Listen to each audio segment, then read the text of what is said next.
Dia sebenarnya itu yang kita dah bacakan tadi. Dia ada beberapa riwayat yang menyatakan ayat tersebut antara ayat pendinding. Bukan sekadar ayat tu, bahkan Fatihah juga Nabi SAW menyatakan bahawasanya dalam satu riwayat juga, Allahumma salli ala sayyidina Muhammad. Macam mana ayat dia? Dalam riwayat dalam Sahih Bukhari. Adakah kamu tahu bahawasanya Fatihah itu juga ruqyah? Adakah kamu tahu bahawasanya Fatihah itu juga ruqyah? Ruqyah ni dengan makna apa? Dengan makna ayat-ayat yang tertentu dia ada beberapa fungsi, dia manfaat dia, yang mana Allah Subhanahu Wa Taala jadikan ayat-ayat tersebut ada keberkatan untuk menghindari daripada jin, sihir dan sebagainya.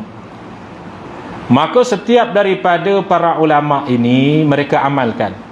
Di kalangan mereka yang amal ni para awliya Allah, para wali-wali. Misalnya Imam Nawawi dalam kitabnya Tibbun Nabawi dan sebagainya. Para ulama kita dalam kitab-kitab mereka, ada setengah daripada mereka kata setelah daripada kita nak tidur, sebelum kita nak tidur bacakan ayat tu. Sebelum nak masuk rumah baca ayat tu. Setelah kita keluar rumah baca ayat tu, hembus kat pintu pun ada, macam-macam. Jadi itu semua adalah daripada tajribah. Tajribah ni apa? Pengalaman ulama. Dia panggil apa? Tajribah, iaitu pengalaman ulama. Pengalaman ulama ini sebahagian daripada hukum yang ada dalam fiqh kita membolehkan. Maknanya apa? Pengalaman ulama itu dibolehkan dengan syarat kita kata dia tak melanggar syariat. Yang keduanya adalah kita faham dia adalah ulama yang benar. Kita faham dia adalah ulama yang benar. Macam tadi saya bacakan dalam tafsir Durrul Mansur. Dalam tafsir Durrul Mansur ni tuan-tuan, ulama yang hebat kita kata yang mengarang kitab ni, dia kata antara caranya nak baca sebelum tidur baca.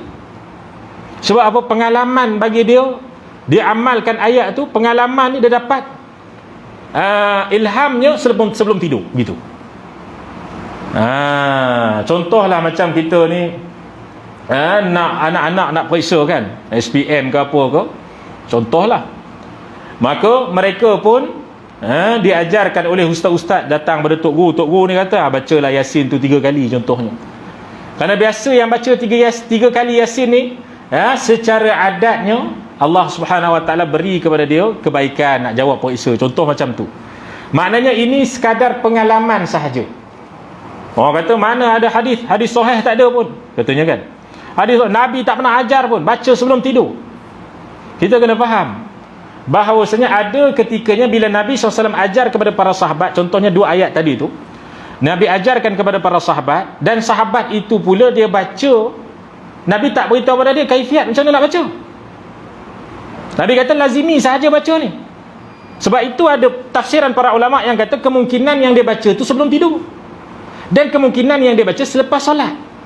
Nak kata apa? Sahabat ni dia buat kemungkinan dengan cara dia, tapi Nabi ajar dia, okey begini cara dia, ayat dia macam mana, ayat dia begini. Kemudian kamu nak baca. Untuk apa? Untuk menyelesaikan hutang kamu. Jadi dia pun pilihlah waktu, ataupun dia pun dapatlah ilham bagaimana waktu nak bacakan ayat ni.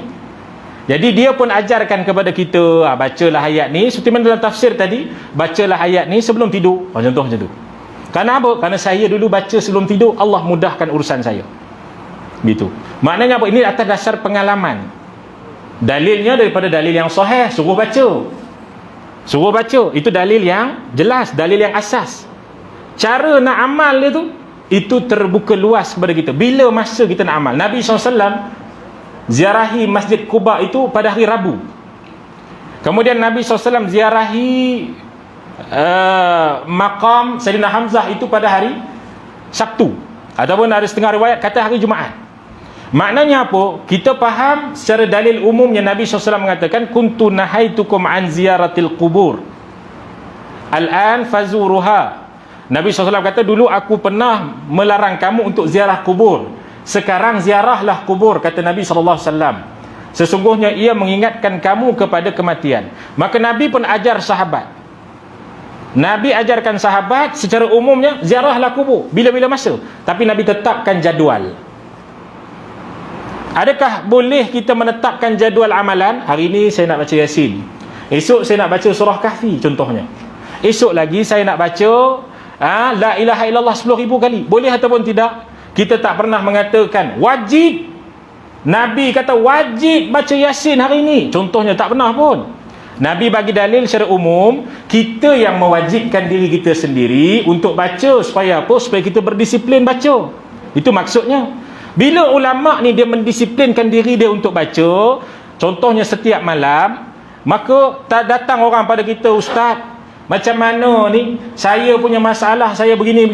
Ulama ni pun dia pernah ada masalah begini dan dia amalkan pada waktu-waktu begini, jadi dia pun kata beginilah, amalkanlah amalan ni pada waktu begini. Contoh macam tu. Dia tak pernah kata, Nabi kata amal ni mesti waktu ni, tak boleh waktu lain. Tak pernah ada. Maksudnya apa? Itu atas dasar pengalaman, tajribah. Dia panggil mujarrabah, tajribah para ulama. Di sisi fiqh itu diharuskan. Kita tak kata, kalau contohnya ada setengah para ulama tu kata sehingga mesti khatamkan 70,000 kali la ilaha illallah. Itu atas dasar pengalaman ulama.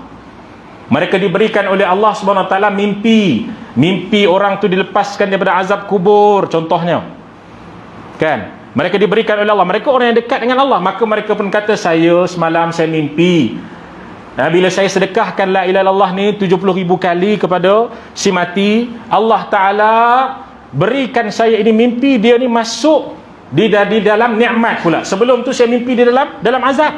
Adakah boleh kita mimpi orang yang telah mati? Dalam Kitabur Ruh, dalam Kitabur Ruh menyatakan bahawasanya harus orang mati itu hadir dalam mimpi orang yang hidup.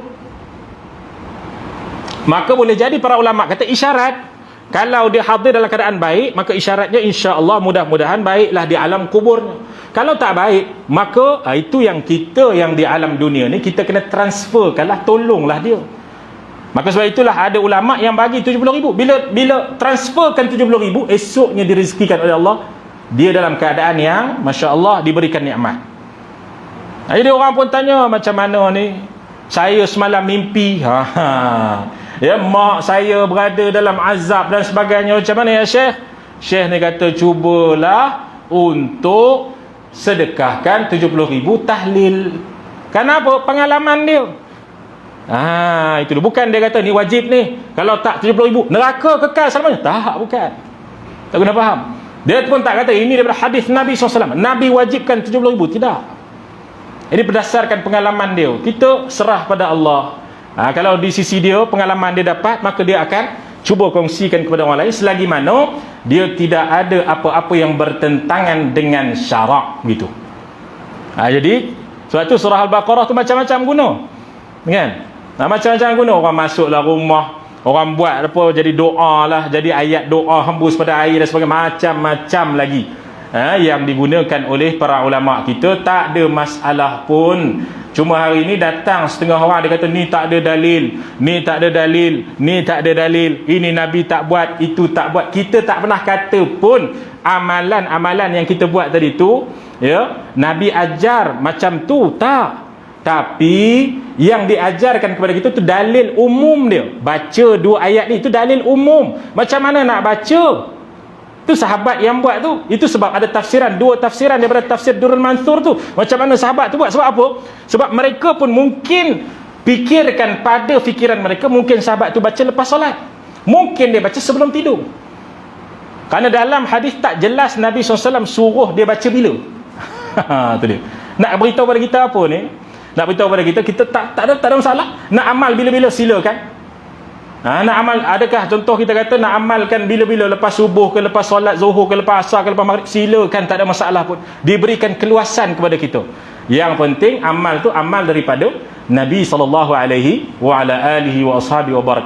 Maka kita nak buat jadual, silakan jadual amalan. Itu sahaja sebenarnya. Wallahu ta'ala a'la wa a'lam.